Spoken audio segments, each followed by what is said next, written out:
balita di Kabupaten Kediri, Jawa Timur didapati tewas mengenaskan di dalam rumahnya.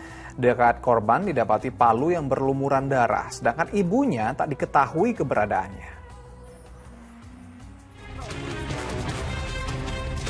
Rumah di Kecamatan Pare, Kediri, Jawa Timur ini jadi lokasi bagi polisi untuk menyelidiki kematian tragis seorang anak balita berusia 3 tahun. Ya, korban tewas dalam kondisi terluka parah di kepalanya. Di dekat jasadnya terdapat palu bernoda darah yang diduga digunakan untuk menganiaya anak malang tersebut. Bagian kepala sini, yang kanan sini. Ini waktu ditemukan di dekat korban ada palu. Ada sebuah palu. Palunya ada berlumuran darah juga, Pak? Atau? Darahnya, palunya berlumuran darah. Keberadaan korban terungkap ketika nenek korban yang tinggal berdekatan masuk ke dalam rumah. Ceritanya membuat tetangga berdatangan dan melapor ke kepolisian. Polisi menduga korban dibunuh orang terdekatnya. Ditemukan korban anak-anak di mana itu berumur sekitar 2 tahun lebih ya. Di situ kita menemukan anak ini sudah tergeletak dalam bersimbah darah. Kemudian anak tersebut kita larikan ke rumah sakit. Setelah rumah sakit yang bersangkutan sudah meninggal dunia, dan saat ini daripada anak tersebut kita sedang melaksanakan otopsi di rumah sakit. Dugaan pelakunya siapa kemudian? Dugaan kuat untuk pelakunya ini masih dalam lingkungan keluarganya sendiri. Kini jasad anak balita itu telah dimakamkan. Sementara polisi memburu pelakunya dan mencari ibu korban yang juga menghilang seiring dengan kematian korban. Tim Liputan melaporkan.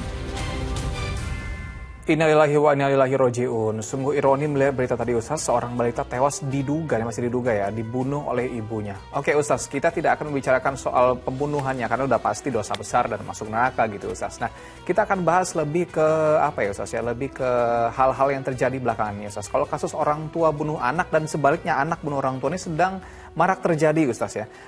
Entah itu faktor ekonomi segala macam yang membuat mereka menjadi gelap mata begitu. Nah, apakah yang perlu dievaluasi terkait pola asuh orang tua kepada anaknya nih, Ustaz? Kadang-kadang kita kan kalau melihat anak ini rewel, anak ini nakal segala macam, apalagi mungkin orang tuanya juga kurang sehat begitu, Ustaz, yang ada aja malah memukul bahkan sampai membunuh gitu, Ustaz.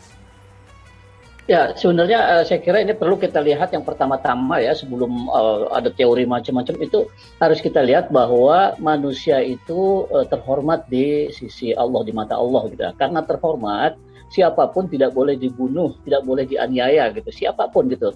Termasuk ketika kita umpamanya lagi benci sebenci-bencinya dengan anak kita, termasuk kadang-kadang dalam kasus hamil di luar nikah, kadang-kadang itu kan diaborsi atau dibuang di tempat sampah begitu saja. Itu dari sisi bahwa manusia itu makhluk yang terhormat, yang di kedudukannya di mata Allah, itu menjadi sangat besar dosanya ketika kita menganiaya sampai bahkan membunuh. Karena apa? Sebetulnya karena antara lain fitrah manusia, apalagi kalau orang dekat ya umpamanya orang tua kepada anak itu fitrahnya manusia itu pasti sayang kepada anak gitu. Ya ada sebel-sebel dikit, kecewa-kecewa dikit ketika anaknya nakal, itu wajar. Tapi tentu dalam batas yang tidak sampai kemudian menghabisi nyawa gitu ya. Dulu saya kira ini ada cerita hikmah yang sangat menarik ya dalam khazanah keilmuan Islam itu. Ada zaman dulu 2 orang ibu mengklaim berebut anak gitu kan. Yang satu mengatakan ini anak saya, yang satu juga begitu. Tidak bisa diselesaikan, lalu mereka ke hakim. Nah, hakim kemudian bertanya gitu, memutuskan kalau gitu supaya adil saya belah saja ini anak, katanya bayi ini saya belah, nanti kamu ambil separuh, kamu ambil separuh. Nah, salah seorang dari 2 ibu itu bilang oke, saya setuju. Nah, saat itu juga hakim mengatakan berarti kamu yang ibu palsu. Karena memang naluri manusia tidak mungkin menerima anak dipotong, anak dianiaya semacam itu. Langsung hakim dengan cara semacam itu memutuskan bahwa yang setuju anak itu dibelah dibagi 2 itu pasti bukan ibunya gitu. Nah, karena itu saya kira dalam parenting, dalam hubungan ibu atau orang tua dan anak dan orang tua itu kita tanamkan juga sisi itunya, bukan sekedar menghormati karena orang tua sudah melahirkan. Tapi orang tua maupun anak adalah manusia yang di mata Allah itu tinggi loh kedudukannya gitu loh. Maka kita sering mendengar saya kira di dalam Al-Quran, orang yang membunuh 1 nyawa itu diibaratkan sama dengan membunuh sekian banyak nyawa. Dan orang yang menjaga, memelihara, membuat hidup 1 nyawa itu sama dengan seolah-olah membuat hidup sekian banyak orang. Kan itu betapa kehidupan manusia itu dipandang penting di mata Allah. Nah itu saya kira yang mungkin kurang ditanamkan pada parenting yang sekarang lah barangkali ya, sehingga orang lebih melihat hubungan sosialnya, lebih melihat hak anak, hak orang tua, tapi bahwa itu adalah sebagai makhluk Allah yang sangat dihormati, kedudukannya tinggi di mata Allah, bahkan semacam itu tadi itu kalau dibunuh sama dengan membunuh sekian banyak orang, itu kadang-kadang dilupakan oleh oleh parenting gitu. Jadi hanya hubungan antar manusianya. Saya kira itu yang perlu ditekankan ya Kak Aslan. Oke Ustaz, saya punya pertanyaan yang pribadi nih Ustaz. Sekarang ini kan sosial media begitu banyak pembanding gitu, banyak yang kita bilang penyakit mental lah gitu ya, mental health gitu Ustaz. Nah, kalau kita lihat nih banyak pembunuhan terjadi ini rata-rata orang yang kalangan bawah gitu Ustaz, yang anggap, mohon maaf, hartanya kurang gitu Ustaz. Kalau misalnya kita punya uang ya, kalau misal kita pusing sama anak tinggal pergi belanja, makan, keluar segala macam. Sedangkan orang-orang seperti ini ketika dia pusing sama anaknya, ketika ada apa, mau beli makanan nggak bisa, mau kemana-mana nggak bisa, sehingga terkungkung di sana. Nah Ustaz, anggaplah sekarang posisinya seperti itu. Misalnya kita dalam kondisi miskin gitu Ustaz, anak kita rewel, anak kita tidak mau nurut, nakal. Nah bagaimana mengelola emosi ini Ustaz, supaya hal-hal seperti ini tidak terjadi gitu Ustaz? Ya, ini kalau kita kaitkan ke ilmunya, ini termasuk ilmu tasawuf ya. Tasawuf itu dalam arti kita menerima dulu keadaan kita. Jangan silau dengan keadaan orang lain gitu. Sebab kalau yang kita pandang orang lain, waduh orang-orang kalau enak anaknya rewel, tinggal dibawa aja ke mall, beres. Kok saya nggak bisa ini ke mall. Belum tentu yang mereka yang ke mall itu mendapat berkah dari Allah. Siapa tahu kesana justru membawa dosa sebenarnya karena jajan sembarangan atau karena memandang sembarangan dan seterusnya dan seterusnya. Nah, saya kira lihat dulu diri kita bahwa apapun yang ada pada diri kita saat ini itu adalah yang terbaik pemberian Allah gitu ya. Apapun itu harus kita tanamkan dulu. Qanaah itu dalam istilah agamanya disebut qanaah. Kita terima apapun. Nah, karena kalau sudah kita melihat semacam itu, kita nggak akan tergoda dengan kehidupan orang lain gitu. Bahwa kemudian kita sambil menerima kenyataan semacam itu, kemudian kita berupaya untuk memperbaiki keadaan, itu iya satu hal yang berbeda gitu.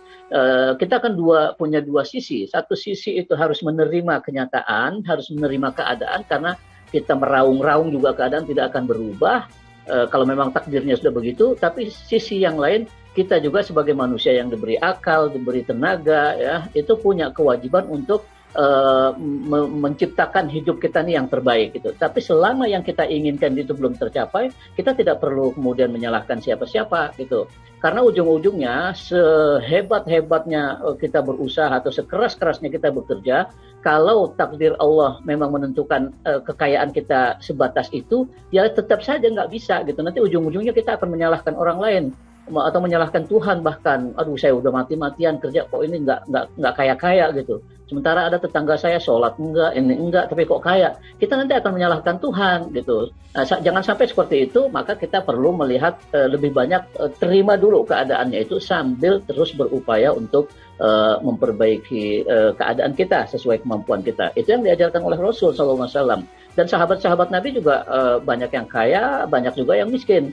Dan tidak pernah kita dengar yang miskin-miskin itu kemudian iri kepada yang kaya-kaya. Karena sudah punya patokannya tadi itu, sudah punya bagaimana menyikapi keadaannya itu, yang qanaah ya, menerima apa adanya dan seterusnya. Nah, sementara yang kaya juga membantu yang lain gitu. Jadi kalau kita berpikirnya melihat orang lain melulu, pasti akan hancur, gitu. Pasti akan hancur karena nanti kita akan menyalahkan keadaan dan menyalahkan Tuhan. Saya kira begitu, Kak Aswan. Oke, intinya sekarang jangan sering-sering nge-scroll hidup orang gitu Ustaz di media sosial gitu ya, karena bikin iri dan membanding juga gitu. Nah, selanjutnya Ustaz, bagaimana kedudukan seorang anak yang meninggal dari pandangan syariat Islam? Nah, dia ini kan belum berdosa dan belum terkena kewajiban beribadah nih Ustaz. Betul, belum ada pahala katakanlah gitu ya. Tetapi hadis Nabi SAW menyebutkan, nah, ini karena rahmat Allah yang luar biasa ya. Anak yang seorang yang meninggal dalam keadaan kecil, masih anak-anak yang katakanlah belum berpahala dan belum juga dosa, itu kemana? Itu ke neraka, dia belum dosa, ke surga dia belum pahala. Nah, berkat rahmat Allah dia masuk ke surga. Karena nggak ada pilihan lain di akhirat nanti, nggak ada tengah-tengah antara surga dan neraka, hanya ada dua. Jadi mereka pasti masuk surga. Nah, bahkan kelebihannya lagi, orang yang meninggal dunia semasa masih kanak-kanak, belum sampai usia balik macam itu nanti di akhirat itu bisa berperan mengajak orang tuanya untuk masuk surga. Ada hadis yang menyebutkan anak-anak yang meninggal dunia itu dipersilakan oleh malaikat, tentu atas perintah Allah, dipersilakan masuk surga lah kalian. Karena anak itu akan bilang, saya nggak mau masuk surga kalau nggak sama bapak dan ibu saya, istilahnya gitu, dengan orang tua saya.